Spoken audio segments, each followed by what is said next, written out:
Wish you a very happy Ganesh Chaturthi. And Ganesh Chaturthi is celebrated not only in India but it is celebrated in all over the universe or the worldwide. Ganesh Chaturthi का meaning क्या है? गणेश का meaning क्या है? गणेश भगवान जिनको नाम से गणेश भगवान जी कहते हैं और गणेश भगवान जी की पूजा करते हैं।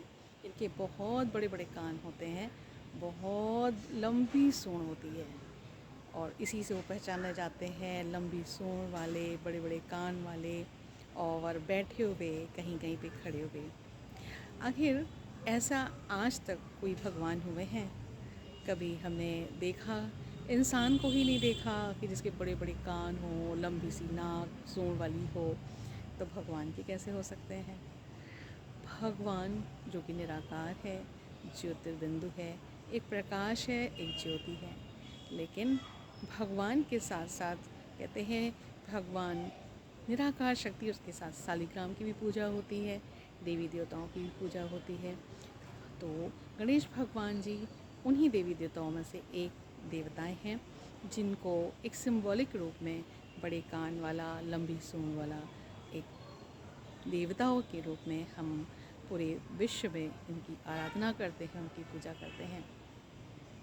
बड़े कान माना कि जो सुन रहे हैं उसको फ़िल्टर करके सुनना है। जैसे कान, बड़े कान, बिल्कुल उसी तरह से जैसे पिछले ज़माने में सूप हुआ करते थे और हम अनाज को छानने के लिए उस सूप का यूज़ करते थे, और आज भी कहीं पे गेहूँ छाना जाता है तो सूप का यूज़ किया जाता है।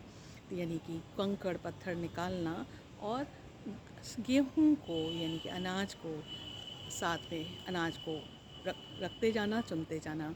तो बड़े बड़े कानों का मतलब ये है कि हमारे कान इतने बड़े बड़े हों कि जो बातें बुरी लगती हैं, कंकड़ जैसी लगती हैं, चुभती हैं, उन बातों को छान छान करके सूप की तरह निकाल करके फेंक दें और दिल को साफ कर लें, मन के अंदर ना रखें।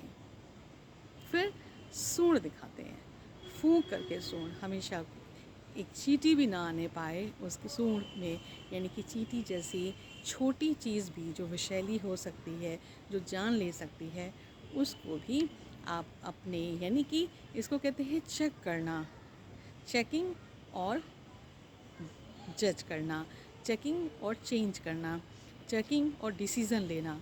तो चेक करते जाना है कि क्या मेरे लिए अच्छा है, क्या मेरे लिए बुरा है, क्या मुझे करना चाहिए जिससे मुझे खुशी मिले, जिससे मुझे खुशी ऐसी नहीं, इंस्टेंट खुशी नहीं, बजाय खुशी ऐसी जो हैप्पीनेस, इनर हैप्पीनेस, कंटेंटमेंट या सेटिस्फैक्शन के रूप में इंटरनल एक कंटेंट फील कराने वाली हो।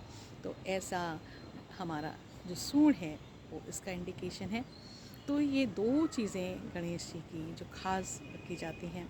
फिर छोटी छोटी आँखें दिखाते हैं, जिसके कान इतने बड़े बड़े हों, सूंड इतनी बड़ी हो और आँख इतनी छोटी हो।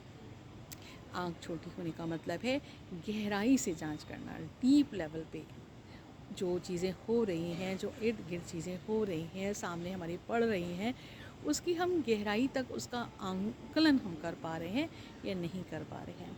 तो गहराई तक का आंकलन करना और उस आंकलन के हिसाब से निर्णय लेना जो कि आपके जीवन के लिए सफलता देने वाला हो और हितकारी हो। तो छोटी छोटी आँखें, बड़े बड़े कान, बड़ी सूंड और फिर आ जाता है बड़े बड़े पैर। तो बड़े बड़े पैर का मतलब हुआ कि स्टेबिलिटी, हमारा पैर एक जगह रख दिया तो कोई हिला नहीं सकता। तो हाथीनुमा पैर यानी गणेश भगवान जैसा पैर, और तो उस पैर को रख करके यानी कि जो हमें लक्ष्य बनाया है, श्रेष्ठ और महान लक्ष्य बनाया है, उसके लक्ष्य को पाने के लिए कितनी भी बाधाएं आ जाएं, कितनी भी स्ट्रगल करनी पड़े, लेकिन उन बाधाओं को पार कर, स्ट्रगल को पार कर उस लक्ष्य को प्राप्त करने जैसी स्टेबिलिटी हमारे अंदर आ जाए। फिर आता है बड़ा सा पेट। गणेश भगवान को बड़ा सा पेट दिखाते हैं। तो बड़ा सा पेट का माना समाने की शक्ति। जो कुछ लोग होते हैं पेट में कोई भी बात समा नहीं पाते, और जब समा नहीं पाते, किसी ने कहा देखो ना मेरी बात ना किसी को बताना नहीं, लेकिन वो गया नहीं और दूसरा आया नहीं और हमने बोल दिया कि देखो वो तुम्हारे लिए ऐसे बोल रहा था या उसके लिए ऐसे बोल रहा था, लेकिन ये बात किसी को बताना नहीं, उसने सिर्फ मुझे ही बताई है। लेकिन हमने क्या किया, दूसरे को बता दिया। तो पेट में समा नहीं पाते हैं, कोई की बात रख नहीं पाते हैं। तो बड़ा पेट माने इतना पेट बड़ा हो कि आप